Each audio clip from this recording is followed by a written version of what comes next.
معزز ناظرین، محمد بن اسحاق رحمتاللہ تعالی علیہ نے حضرت عبداللہ بن عباس رضی اللہ تعالی عنہ سے روایت کیا کہ حضرت حوا علیہ الصلاۃ والسلام کو آدم علیہ السلام کی بائیں طرف کی چھوٹی پسلی سے پیدا کیا گیا تھا، جبکہ آپ سو رہے تھے، اور پسلی کی اس جگہ کو گوشت سے پر کر دیا گیا۔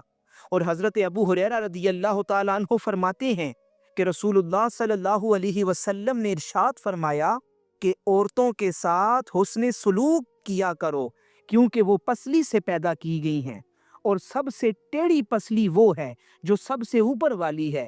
اگر تم اس پسلی کو سیدھا کرنے کی کوشش کرو گے تو اسے توڑ بیٹھو گے، اور اگر اسے چھوڑ دو گے تو وہ ٹیڑھی کی ٹیڑھی رہے گی۔ اسی لیے عورتوں کے ساتھ حسن سلوک کیا کرو۔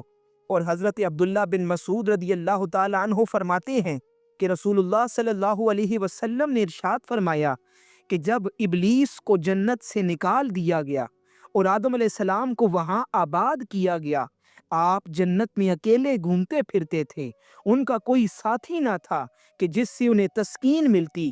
ایک بار آدم علیہ السلام سوئے، جب جاگے تو کیا دیکھا کہ ان کے سر کے پاس ایک خاتون بیٹھی ہوئی ہیں۔ آپ نے ان سے پوچھا کہ تو کون ہے؟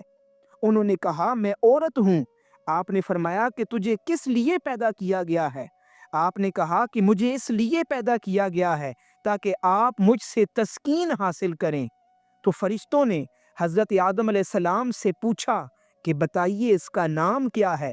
تو آدم علیہ السلام نے کہا کہ اس کا نام حوا ہے۔ فرشتوں نے پوچھا کہ اس کا نام حوا کیوں ہے؟